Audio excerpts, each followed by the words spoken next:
Welcome, in front of me is ASUS ZenBook A14, and in this video I will tell you how to connect this laptop to a monitor. So to connect your laptop to the monitor, you can use three ports that are available on your device. The first one is an HDMI port that's located right here, and next to it you have two USB Type-C ports that support DisplayPort connections.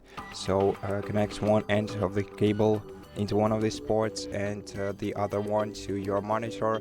If your monitor doesn't support any of these connections types, then you can use an adapter and connect the adapter into your monitor, and then the cable into the adapter and the other end into the laptop.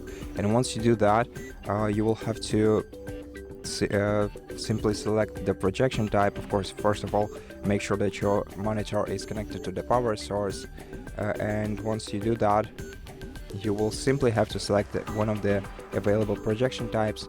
To see the available projection types, you can either use Windows P combination of keys or F8.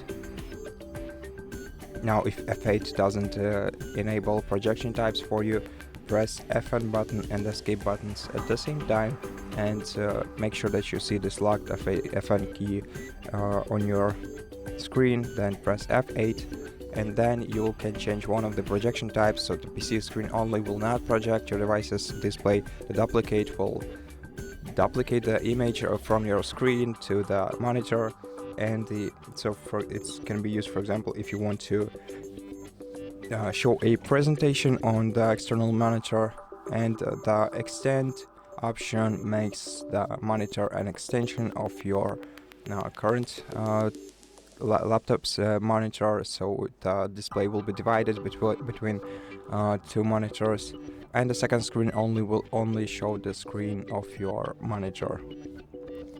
And that's basically it. Thank you for watching this video. If you liked it, consider subscribing to our channel, leave us a like and a comment below, and I'll see you in the next one.